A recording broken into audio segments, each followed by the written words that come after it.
pikiran kalian. Serandom apapun itu, gitu ya. Tiba-tiba pas boker, kepikiran judulnya, tulis aja. Pasti kan ada yang bawa HP kan ke kamar mandi, gitu ya. Ya kalau nggak bawa HP sih bawa rokok sih. Opsinya tinggal 2 itu aja. Ya, pas perjalanan gabut, terus kemudian terlintas pikiran, minggir dulu, tulis dulu, lanjutkan lagi. Kalau aku kebiasaan gitu, gitu ya. Kepekaan terhadap fenomena, itu yang penting. Jadi mungkin menemukan sesuatu yang berbeda, aneh, dan sangat kasuistik, mungkin banget. Itu ya, Rizky ya. Oke. Berarti Gimana yang lain? Ada yang mau? Ya, memungkinkan berarti ya Pak ya. Mungkin banget, mungkin banget. Terima kasih Pak Angga penjelasannya. Oke. Mungkin kayak ini juga ya, sumber yang kurang relevan kali mungkin terkait dengan sampling gitu ya. Ini biasanya yang terkait dengan sampling. Beberapa dari kalian yang diskusi sama saya, "Pak, saya mau pakai UM." "Kenapa UM?" Apakah karakteristik itu hanya ada di mahasiswa UM? Kalau memang iya, ya nggak masalah. Misalkan apa, eee, kepercayaan diri mahasiswa jurusan efikasi diri mahasiswa jurusan ilmu murni pada Universitas X IKIP. Ada mana aja tuh? UM, UNESA, UNY, UPI, terus kemudian UNM, terus mana lagi? USU, gitu ya. Terus mana lagi? Eee, UNEMA, Negeri Manado, terus kemudian, eee, yang di apa, mana tuh? UNCEN, Nusa Cendana, itu kan.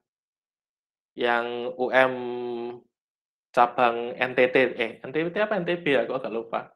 Nusa Cendana itu. Nah, kalau kamu mau neliti 8 univ ini nggak apa-apa. Tapi yang kamu bisa akses kan paling 2 atau 3 kan.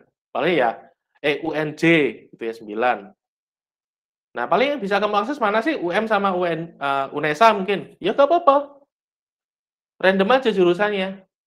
Nah, kayak gitu kan kalau memang ada karakteristik khusus baru boleh. Kenapa kamu hanya pakai UM?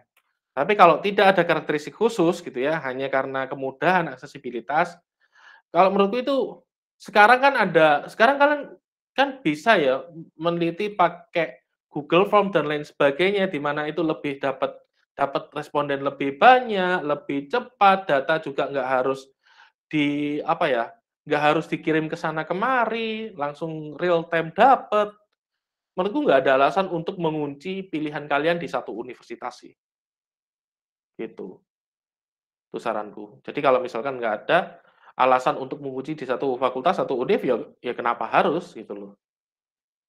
Jadi biasanya itu yang jadi sumber permasalahan penentuan responden atau penentuan sampelnya, partisipannya gitu ya. Itu yang jadi agak-agak tricky itu. Itu sih kemungkinan error gitu yang muncul dalam penelitian. Oke, ada lagi yang terkait dengan materi hari ini? Silakan.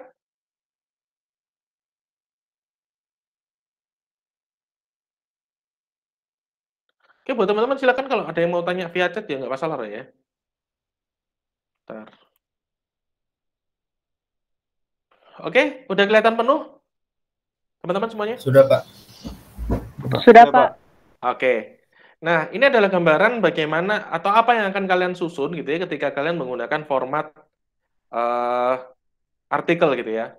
Sebenarnya kan saya memberikan kesempatan kebebasan kepada teman-teman mau pakai model model lama yang pakai 3 bab atau pakai model artikel gitu ya. Tapi sebenarnya intinya sama sih gitu loh.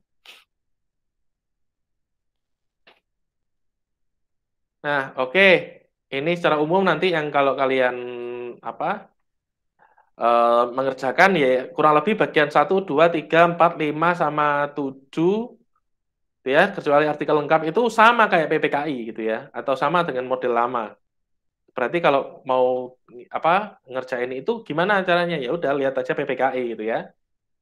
Terus kemudian untuk daftar isi, ya ini samalah secara umum gitu ya. Oke, artikel lengkap, judul gitu ya, mencerminkan isi, ringkas dan komunikatif 12 sampai 15 kata.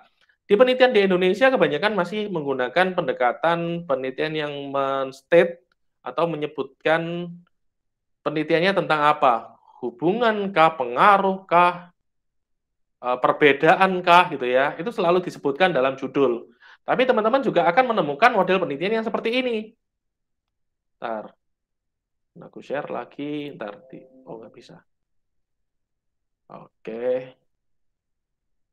Nah, kalian juga mungkin akan menemukan penelitian seperti ini. Ya, is it all in my head gitu ya? Judul apaan nih gitu ya? Nah ini banyak banget atau beberapa penelitian ada yang menggunakan apa ya? Kata-kata yang memancing rasa penasaran dari pembaca untuk membaca lebih lanjut gitu ya. Nah ini jurnal kesehatan urologi ini ya namanya urologi kan berarti saluran kencing ya. Terkait dengan saluran kencing, kelamin dan lain sebagainya. Self-reported psychogenic erectile dysfunction and depression are common among young men seeking advice on social media. Jadi ini mereka-mereka yang sudah mengisi psychogenic erectile dysfunction, mungkin kuesioner gitu ya, yang mereka isi sendiri gitu ya. Mereka cenderung ada kecenderungan untuk memiliki depresi gitu ya. Dan mereka ketika mencari informasi itu bukan ke dokter tapi ke sosial media. Nah, ini kan salah satu contoh bagaimana orang itu tidak serta-merta langsung mempercayai tenaga kesehatan sebagai sumber informasi yang paling tepat. Mereka justru seeking advice on social media gitu ya. Aku langsung ke conclusion aja deh, gitu ya. Di sini ada nggak ya? Oh ini.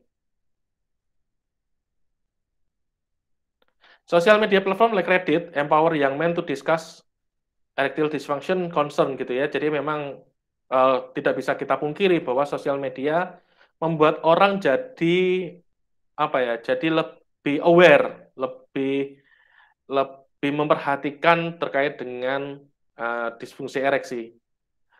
Kurang dari sepertiga gitu ya. Tanya ke dokter. Berarti ada 2/3 lebih dong, gitu kan? Ya.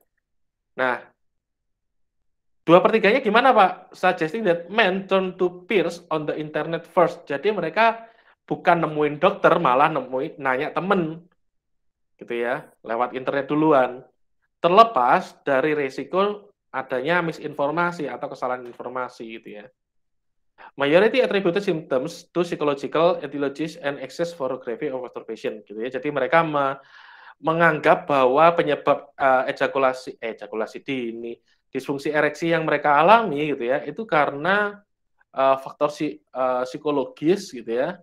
Terus kemudian akses terhadap pornografi atau masturbasi yang berlebihan, gitu ya. Depresi, self harm, and suicide image as potent concern. Jadi memang gejala yang akibat ini tadi itu munculnya depresi, kecenderungan untuk menyakiti diri sendiri, sama bahkan bunuh diri gitu ya.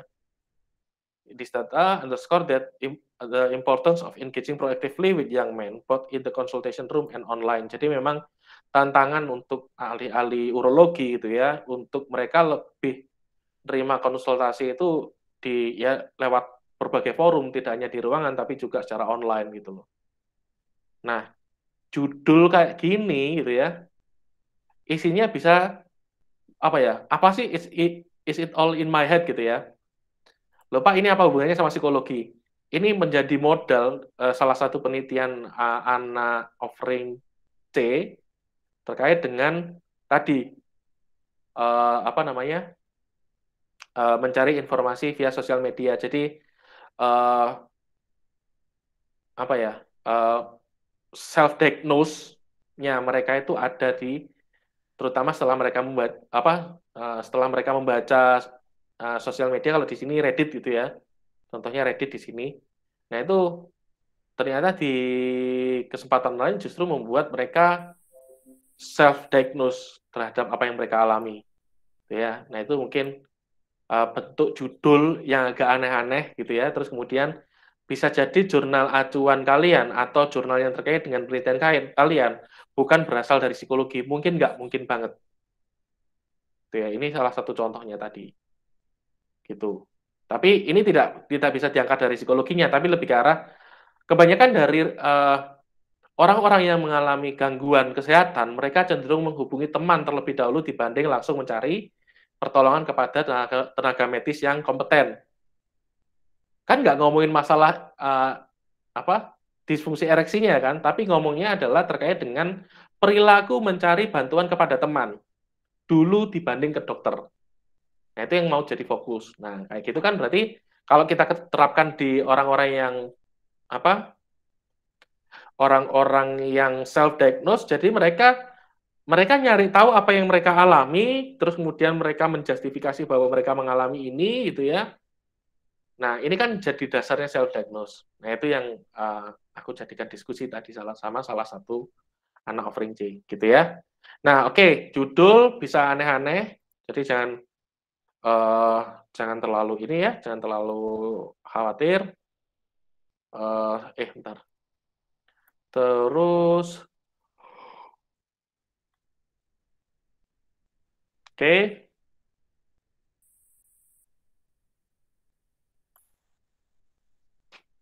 Nah, nama penulis, mahasiswa, dan dosen pembimbing, abstrak, berisi saripati artikel meliputi tujuan penelitian kalian gitu ya, metodenya apa, cara analisisnya seperti apa, sama hasil penelitiannya kayak gimana. 100-200 kata adalah ya jumlah standar sih. Kata kunci 3-5 suku kata gitu ya. Bukan suku kata, 3-5 kata. Untuk pendahuluan berisi uraian tentang alasan dipilihnya masalah atau topik penelitian gitu ya. Jadi kenapa sih ini jadi penting gitu ya. Nah, di sini 3 ini bisa jadi bareng ya, kalau misalkan kalian penelitian yang berbasis dari riset orang lain gitu ya. Penelitian yang dilakukan oleh, mungkin fenomena umumnya dulu deh gitu ya, katakanlah seiring dengan terbukanya akses informasi dan semakin banyaknya informasi yang tersedia di dunia maya, menyebabkan seseorang lebih punya akses informasi yang sebelumnya tidak dimiliki oleh kebanyakan orang, atau bahkan informasi yang hanya beredar di kalangan tertentu, misal di kalangan petugas kesehatan. Sebagai salah satu kewenangan petugas kesehatan adalah menegakkan diagnosis. Nah, karena akses informasi yang tidak terbatas dan semua orang bisa mencari dari manapun informasi yang mereka ketahui dan memuat informasi yang sesuai dengan pemikiran mereka, ya. Akhirnya ada kecenderungan untuk seseorang melakukan diagnosis mandiri terhadap apa yang mereka alami, terutama terkait dengan kesehatan mental. Kesehatan mental sendiri jadi berbeda dengan kesehatan fisik, di mana gejala-gejala yang ada bisa diidentifikasi dengan cukup jelas sesuai dengan karakteristik atau respon tubuh, tapi tidak dengan permasalahan psikologis, di mana permasalahan psikologis mempunyai karakteristik tersendiri, di mana mereka bisa jadi berbeda antara satu sama lain, gitu ya. Nah, penelitian yang dikemukakan oleh bla bla bla menunjukkan bahwa memang beberapa orang yang mengalami gejala gangguan kesehatan, mereka tidak mencari bantuan langsung kepada tenaga kesehatan yang relevan, namun bertanya malah kepada teman-teman yang lain melalui sosial media, ya. Nah, berarti kan apa?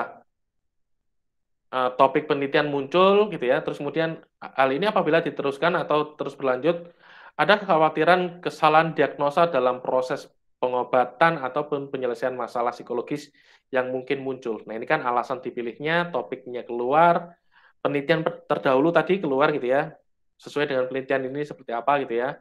Kesenjangan berarti kan tadi ada masalah antara fenomena di lapangan dengan teori, ya.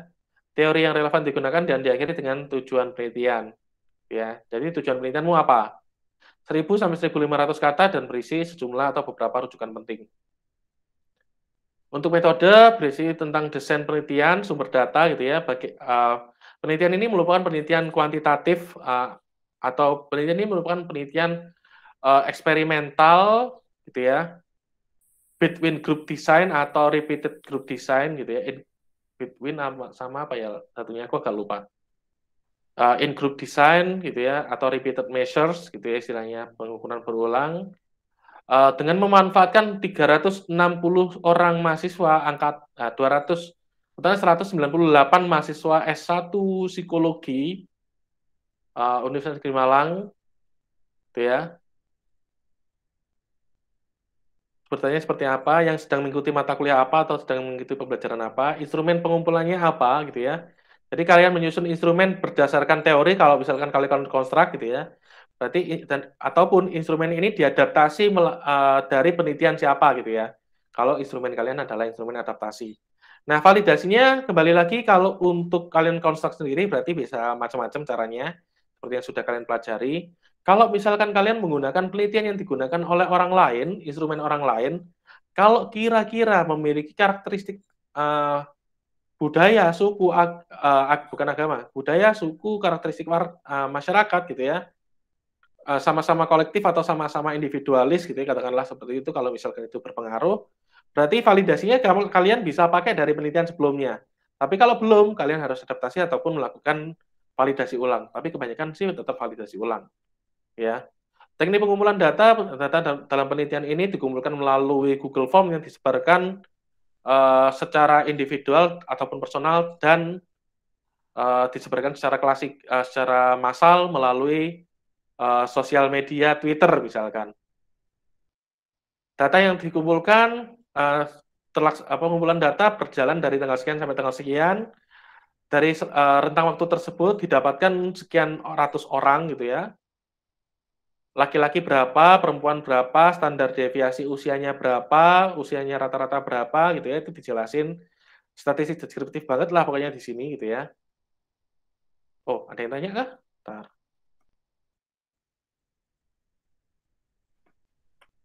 Bentar, kayak tadi ada ding. Oh, bukan toh. Kira ada yang tanya. Oke, tadi sampai mana ya? Oh ya. Oke, teknik analisis data dijelasin di sini untuk hasil dan pembahasan. Jadi hasil di sini kalian masukkan apa yang sudah kalian dapat luaran dari analisis di sini gitu ya.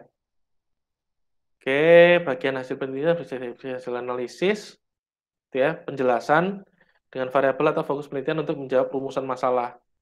Selanjutnya, bagian pembahasan berisi diskusi untuk membandingkan hasil penelitian yang dilakukan dengan hasil penelitian sebelumnya dan teori-teori yang digunakan. Jadi kalau misalkan kalian menemukan hasil yang berbeda, kalian perlu menjelaskan di sini kenapa ini berbeda, gitu ya.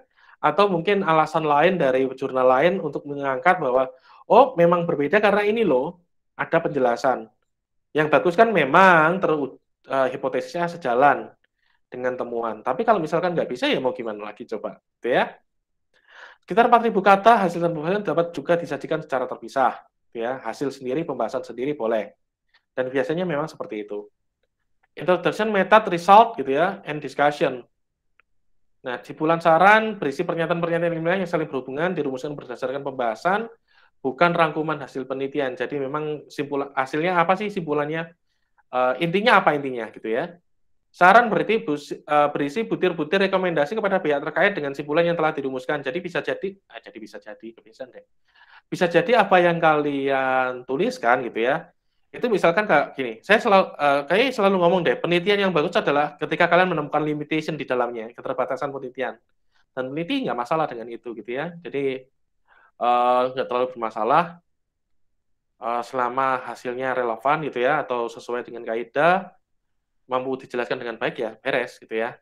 Nah, data rujukan ini buku, artikel, sumber-sumber lain maksimal 10 tahun terakhir, 50%-nya jurnal, minimal 30 sumber gitu ya.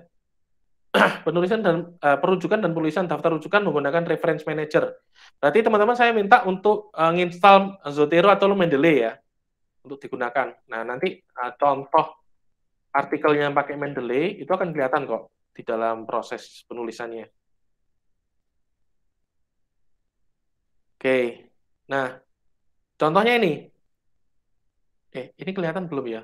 Oh, belum kayaknya. Kelihatan nggak sih? Oh, nggak. Masih ini. Ntar, aku kasih lihat dulu untuk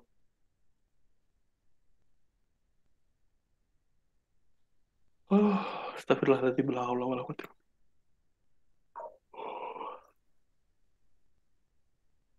Contoh itu ini.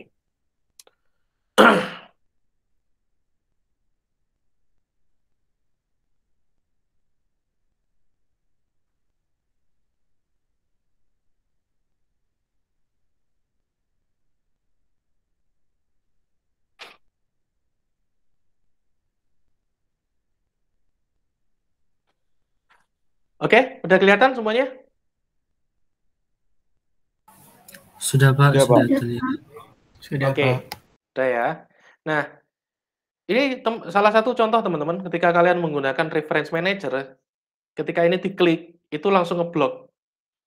Jadi kalau kalian diminta sama dosen atau ketika kalian skripsi nanti diminta untuk menggunakan reference manager, itu kelihatan banget kalau kalian nggak pakai misalkan gitu ya. Karena ini teks biasa diklik nggak berubah warna, tapi kalau mereka yang ini diklik berubah warna. Loh, ya. Nah, nah, enggak. Nah, ya.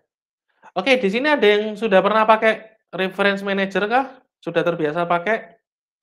Atau belum ada sama sekali? Aku, Pak, Udah pakai ya, Rehan ya? pakai Mendeley. Pakai Mendeley, oke. Yang lain mungkin Saya Pak, pakai cuman apa? Zotero Pak. Hah? Cuman hasilnya itu kadang nggak sesuai sama format gitu Pak. Kan diminta biasanya Harvard, terus Mm-mm. ada berapa lainnya itu kan Pak. Itu kadang tuh kayak nggak sesuai gitu Pak. Makanya saya kadang-kadang Oh, manual gitu. Kayak pernah oke. nggak? Iya gitu-gitu Pak. Ntar, eh, aku kasih lihat. Sebenarnya bisa diatur kok, harusnya tuh. Ntar, coba aku ini ya.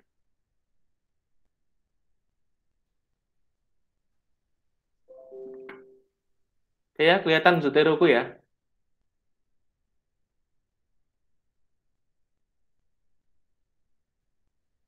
Oke.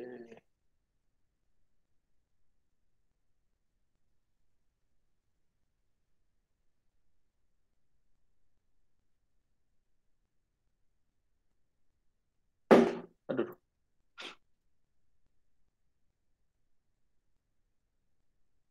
Nah, jadi gini. Ini kan kalau sebenarnya bisa diganti kok. Misalkan ini aku pakai bahasa Indonesia ya, makanya agak aneh. Nah, di setting di sini itu kamu bisa rubah. Pakai apa? Harvard ya. Ini Chemical Society, Medical Association, Political Science, APA 6, APA 7, APA 7 numeric brackets, Sociological Association 6, Chicago 16, 17, 17, 17. Elsevier Harvard ini enggak sih? Atau ada lagi ya? Nah, mungkin kayak bisa bisa ini deh, get additional lagi deh. Ini silakan dicari aja di apa di Google deh setauku ntar. Eh, apa tadi? Harvard Writing Style CSL. Apa tadi CSL ya formatnya? Oh, Elsevier Harvard. Oh iya bener Elsevier Harvard.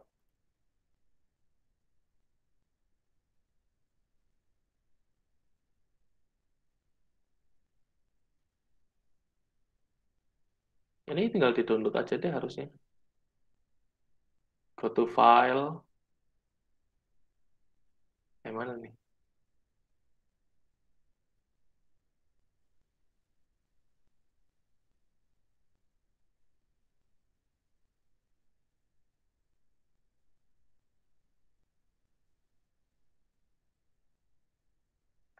Nah, ini deh, kayak terlalu ribet. Ntar, Mendeley CSL. Itu style repository, ya Zotero ada kok. Harvard.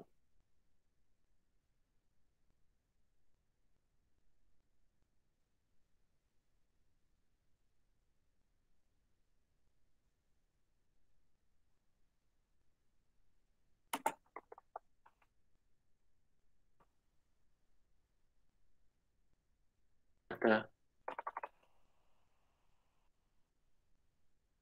Ada 120 ini. Oke.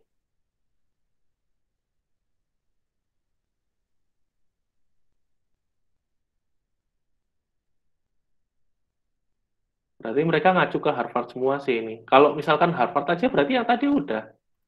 Yang ini. Tadi mana? Elsevier Harvard ini. Nggak tahu sih di punyamu ada atau enggak, karena setauku aku menambahkan APA 7 aja sih. Nah, kalau ini, nah ini di preferensi, di pengutipan ini. Nah, ini silakan diganti di sini. Ya, nanti kalau udah oke sih ya sudah. Harusnya bisa. Gitu sih. Karena aku belum pernah nemuin masalah sebenarnya. Iya, kadang itu kalau misalnya saya add gitu ya Pak, Ah, add artikel di Zotero itu ah, informasi yang di artikelnya itu nggak lengkap gitu Pak. Ada yang oke. nama jurnalnya nggak ada yang nama penulisnya pun kadang nggak ada gitu Pak. Kalau itu berarti gini, kalau memang nggak ada, nggak lengkap ya ditambahin aja. Ini kan mungkin yang teman-teman pakai HP atau pakai ini silakan di zoom in ya, karena bisa nggak ya zoom in di layar? Oh nggak bisa, ya wis lah. Gitu ya, ini dilengkapi aja sesuai dengan artikelnya. Kalau aku ya sama kok, kadang nggak nemu. Kalau nggak gitu gini caranya. Kalau kamu misalkan pakai apa? Oh ya Allah, aku lupa entire screen. Sorry. Nah, mungkin kalau aku gini, ya udah tak lengkapi di sini gitu ya. Bener-bener tak perbarui semuanya. Kalau nggak gitu, itu aku pakai gini. Pakai add-on. Ini contohnya add-on Zotero. Bentar ya. Let's say Scholar. Oke, contoh ini aja deh.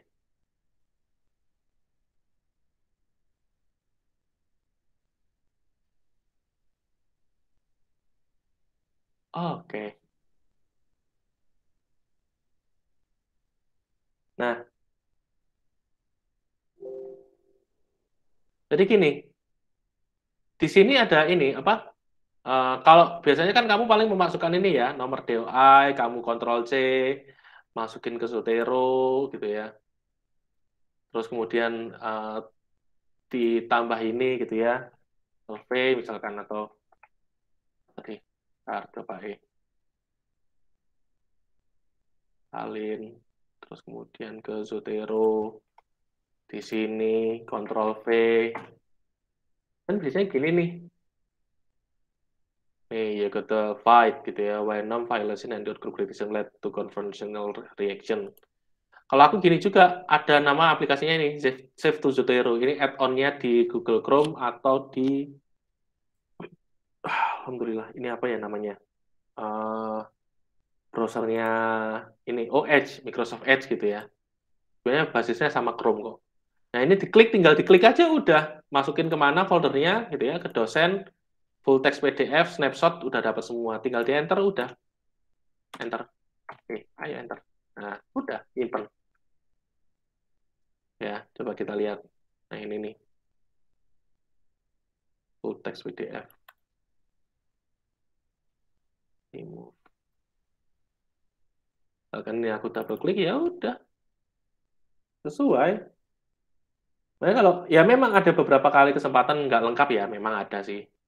Tapi tinggal diedit aja menurutku. Gitu.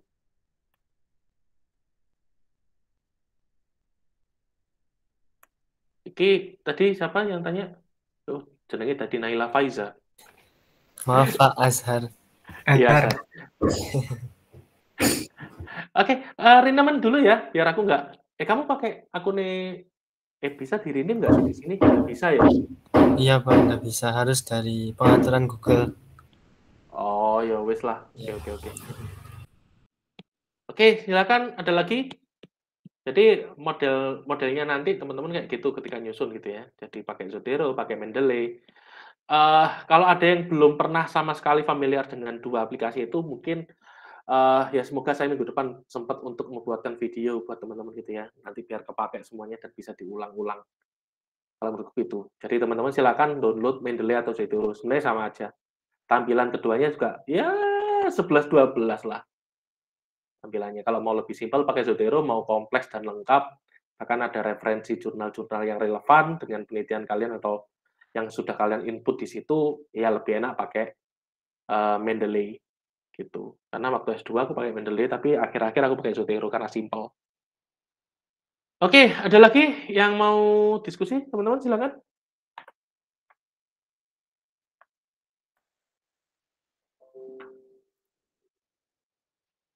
Pak, izin bertanya, Pak. Oke. Itu berarti nanti pengumpulannya bentuknya Word, Pak, ya, bukan PDF, Pak. Iya, buat aja. Oke. Terima kasih, Pak. Oke. Bentar, tadi yang komentarin Nur. Ya, bener ya tadi ya, yang komentarin Rizky Nur sama siapa tadi barusan? Azhar. Iya, Azhar, Pak. Oke. Ada lagi teman-teman yang mau didiskusikan?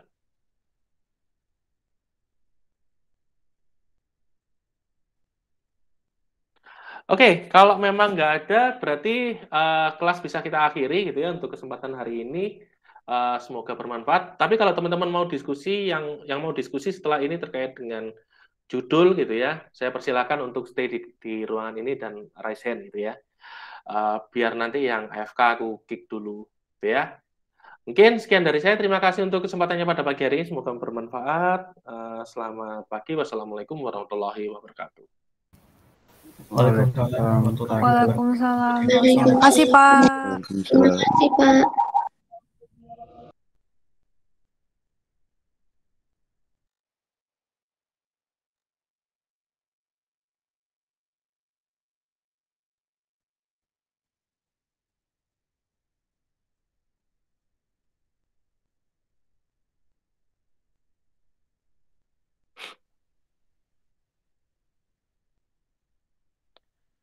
Oke. Bentar. Halo, kita Iya, Pak. mau diskusi sekarang apa gimana? Iya, nggak apa-apa, Pak. Oke, ya Sekalian. wes. Kalian. Oke, wes. Debbie Ayu?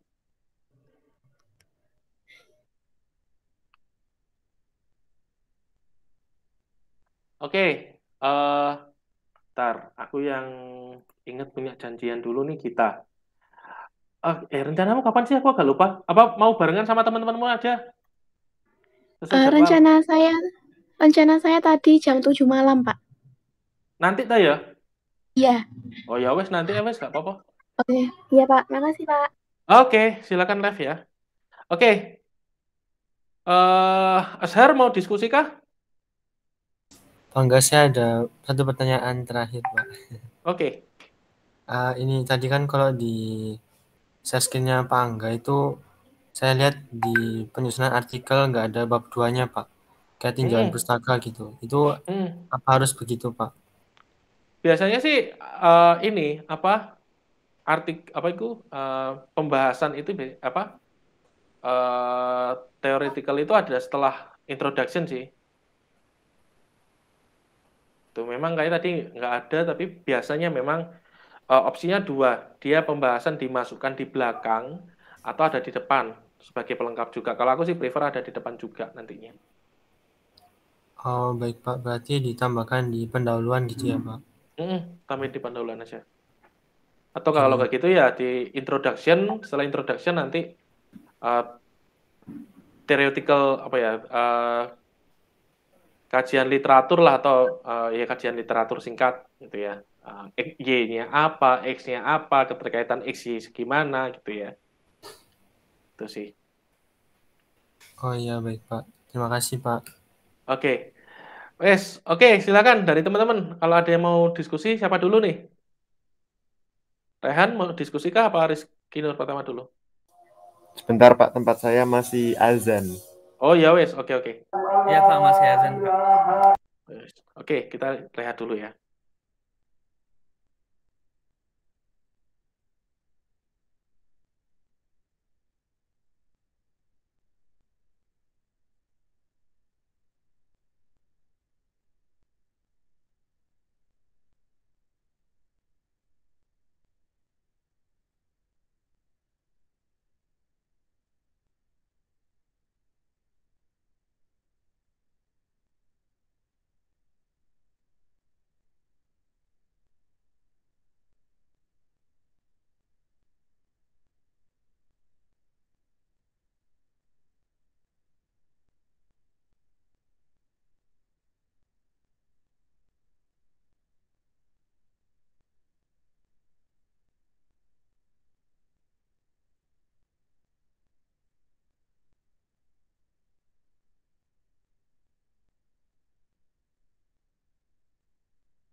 Udah selesai Pak adzannya tempatku. Oke. Oke, tadi mau dari mana ya tadi ya? Dari apa tadi pembahasannya terakhir kita? Aku nggak lupa.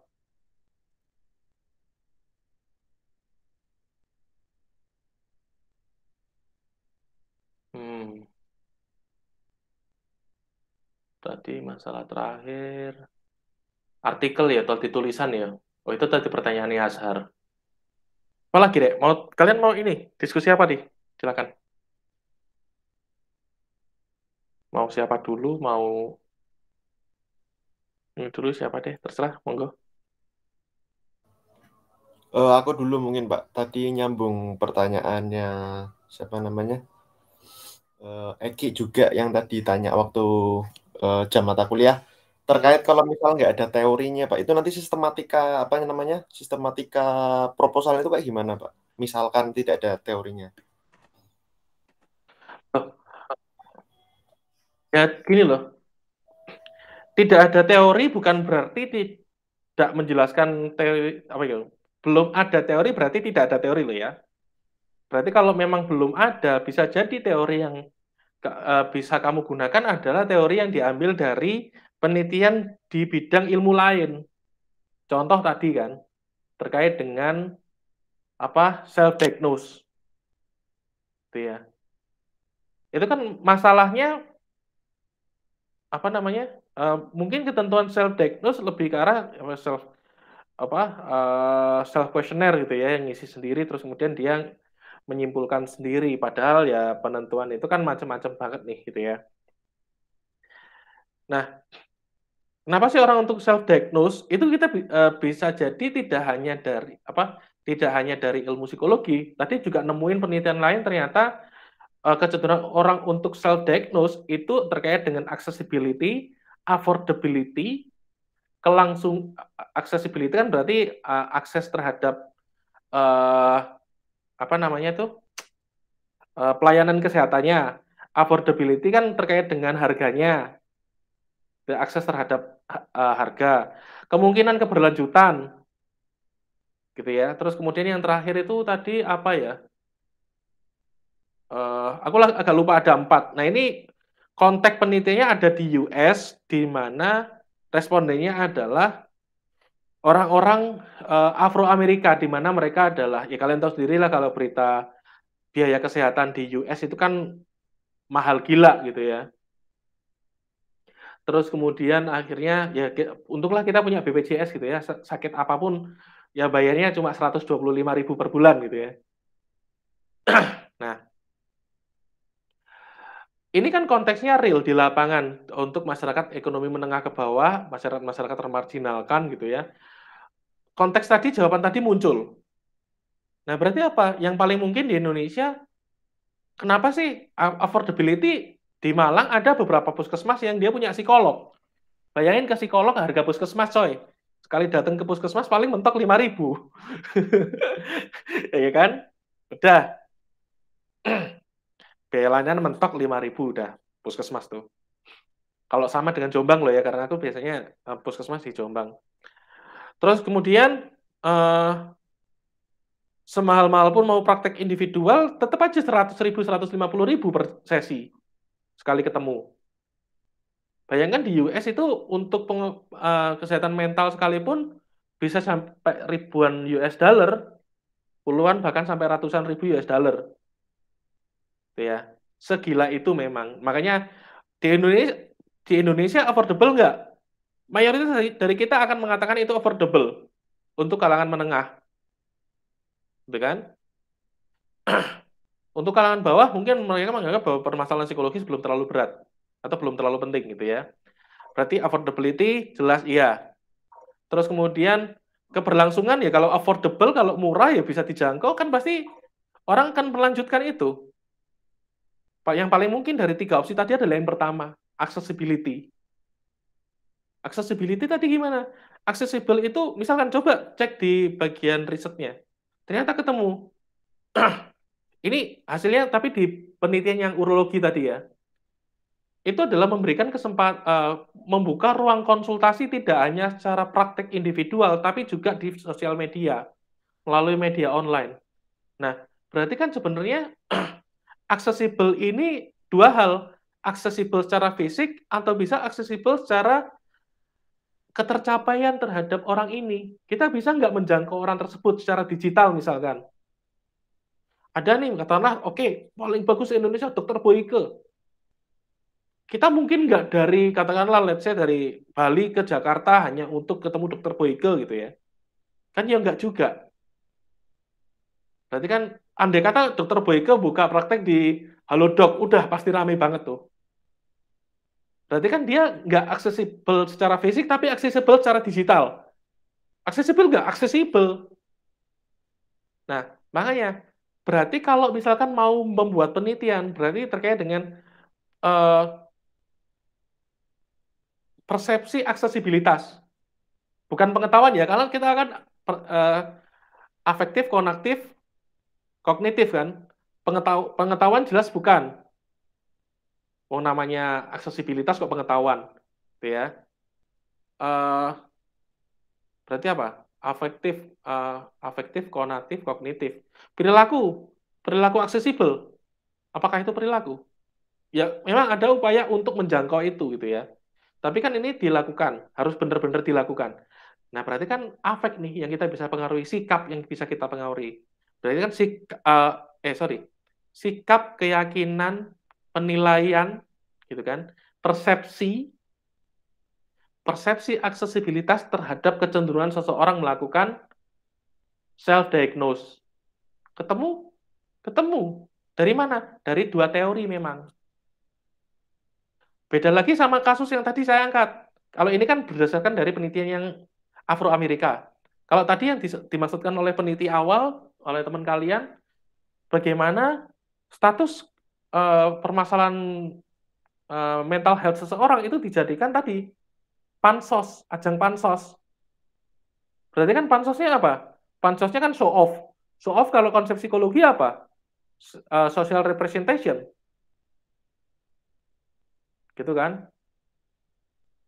Berarti kan kemungkinan apa? Kepribadian narsisistik kan sebenarnya yang paling mungkin. Bagaimana pengaruh kepribadian narsisistik terhadap apa tadi? Terhadap social representation, gangguan mental pada artis TikTok misalkan. Berarti kan kita nguji ke artis TikToknya. Yang mereka mengidentifikasikan dirinya punya gangguan mental bla bla bla atau kecenderungan seseorang untuk memiliki itu. Nah, itu kan ketemu tuh bagaimana sebenarnya orang pamer terhadap permasalahan kesehatannya. Ada teorinya? Enggak ada. Pinter-pinternya kita ngeracik hubungan antara variabel. Dan kira-kira ini relevan dengan teori mana? Makanya kalau aku ngomong, sorry to say, aku termasuk kelompok yang mempercayai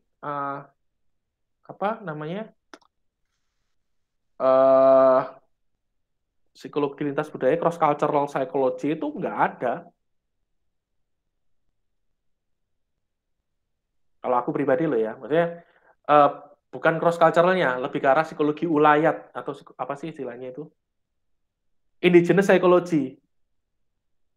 Aku kelompok yang tidak terlalu percaya dengan indigenous psychology karena bisa jadi apa yang diyakini sebagai tidak ada itu adalah kurang baca yang belum terlaksana. Gitu sih aku.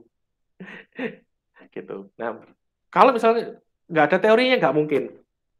Nggak ada teorinya nggak mungkin. Pasti ada tapi perlu penjelasan. Gitu. Oke, Rehan? Berarti memungkinkan Pak ya melihat fenomena itu setelah Pak Angga bilang setelah diracik pakai kacamata rumpun keilmuan yang lain tuh masih bisa Pak ya? Boleh. Sebuah fenomena itu gini, sebuah fenomena teman-teman. Itu adalah tergantung kita mau pakai kacamata mana. Saya mau pakai, skripsi saya Itbulaga dulu. Itbulaga itu bisa tak pakai kacamata pendidikan untuk pemilih seleksi masuk siswa terkait dengan penguasaan bahasa. Oh, berarti dia sudah mengenal hewan apa. Berkaki 4, bukan hewan peliharaan, mempunyai belalai, gajah. Ya. Terus apa lagi? Mempunyai tanduk, menghasilkan susu. Udah, sapi. Berarti kan kemampuan anak menggambarkan ciri-ciri membentuk suatu konstruk kata, itu kan kemampuan bahasa. Jadi nggak harus baca tulis hitung tesnya. Bulaga, jadiin permainan. Bisa. Sudut mata, pendidikan. Klinis. Berapa kosakata yang dibutuhkan anak untuk merujuk ke satu kata tertentu? Merujuk ke hewan tertentu? Merujuk ke benda tertentu?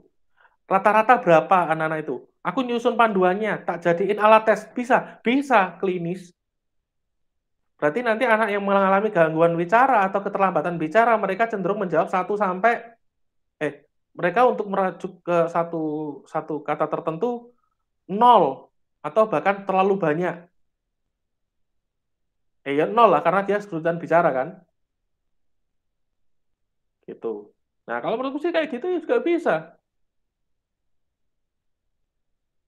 Tergantung kacamata yang dipakai. Kembali lagi, tergantung kacamata. Oke, ada lagi? Oke, siap Pak. Terima kasih Pak, sudah jelas Pak. Terima kasih banyak Pak Angga. Oke. Yuk, Ki, gimana? Oke Pak Angga, mohon maaf sebelumnya mau konfirmasi penggantian judul Pak. Karena kan kemarin Sabtu Minggu jadi belum bisa menghubungi Pak Angga. Jadi saya ganti judul Pak Angga. Saya kirim di kolom chat aja ya link drive-nya Pak. Share screen aja, nggak apa-apa. Oh, yang itu ganti judul Pak sebentar. Karena aku pakai WA itu sorry to say ya, kadang-kadang aku nggak merhatiin. Yang di kolom chat Pak ada di ini